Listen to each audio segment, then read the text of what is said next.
Hello friends and welcome to another episode of Desi Chale Canada. It's a beautiful day here in Toronto.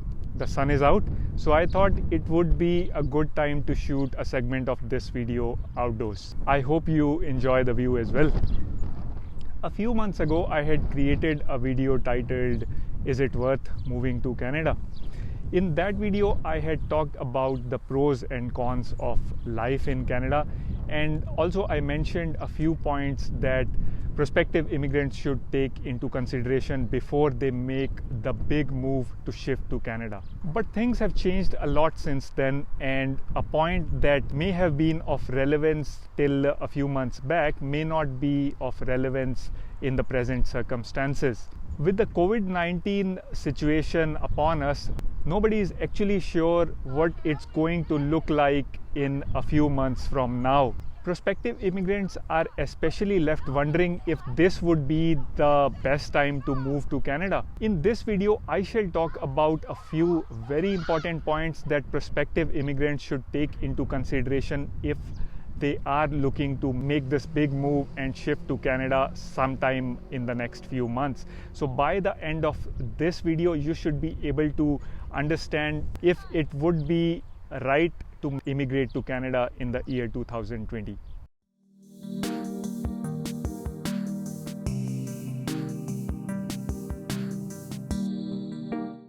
The best approach that would help prospective immigrants take a decision on whether this is actually a good time to move to Canada is to look at the process step by step.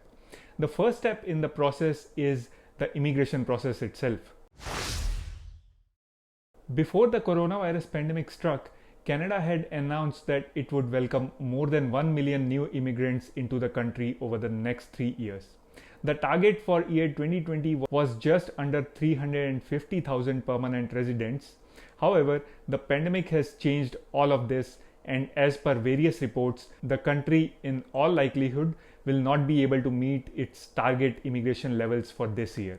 Although express entry draws have continued to take place and various Canadian provinces have also been sending out nominations actively, but there has been a general pause on inviting candidates from outside Canada, and the pause is likely to be in place for another few months, at least until the travel restrictions last. It is not yet certain, but the country might also look to consider and revise previously decided target immigration levels. The processing of applications has been slower than usual, but it would be safe to assume that things will pick up pace once the various agencies involved become accustomed to the new normal. The next step in the process after a prospective immigrant obtains their confirmation of permanent residence is to fly to Canada.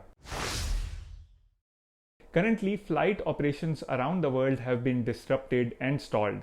However, things have started to open up gradually, and flight operations are likely to start as soon as next month. Air Canada recently released its summer schedule and announced a list of close to 100 cities that it would start operations to in the next couple of months. With flight operations resuming, it would be possible for new immigrants to fly into Canada. However, what would be the new normal for air travel remains to be seen. It is quite possible that tickets become much more expensive than the pre-pandemic era, which would make it difficult for a lot of people to afford air travel.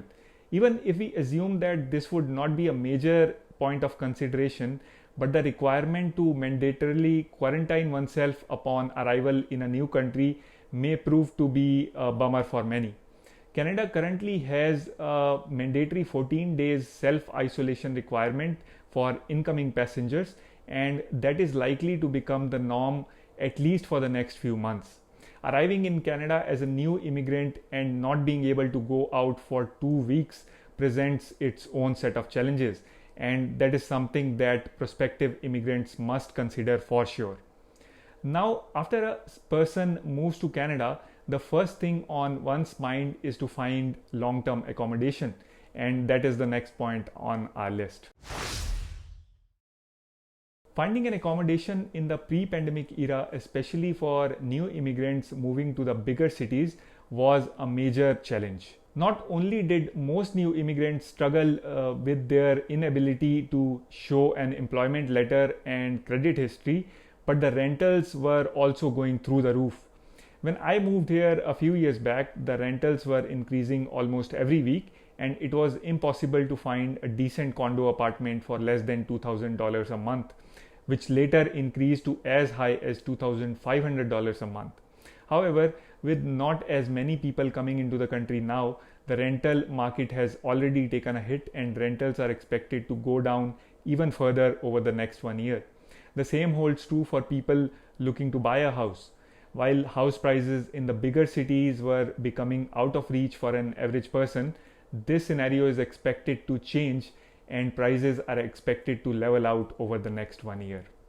The next and perhaps the most important point on our list is employment opportunities. Most people decide to move to a new country for better employment opportunities.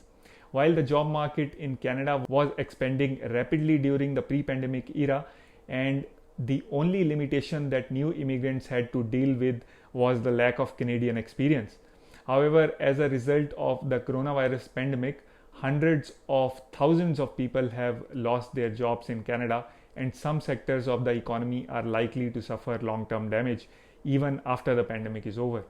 Once the economy reopens, people who have lost their jobs will be returning to the job market, and new immigrants will have to face added competition in landing up a job. However, as things normalize over the next few months, then there will be a lot more opportunities for people to find employment. Looking at all the previously mentioned points, we can conclude that while year 2020 may not be the best time to move to Canada, but this could actually be the right time to start your immigration process. The process to file your application and get all the requirements done could be very lengthy, and starting your process now would mean that by the time you get a decision on your application, things would have started to normalize by a great deal. Thus, prospective immigrants should keep their options open. If you are a prospective immigrant, then my advice would be to start your immigration process, and by the time that you get your permanent residence, things could be a lot better, and it would then make a lot of sense to start your new journey and your new life in Canada.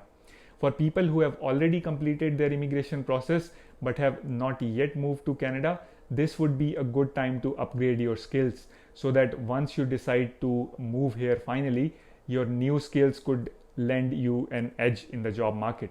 So friends, this was a video discussing what should prospective immigrants to Canada do, and is it worth moving to Canada in 2020? If you liked this video, then please press the like and share buttons.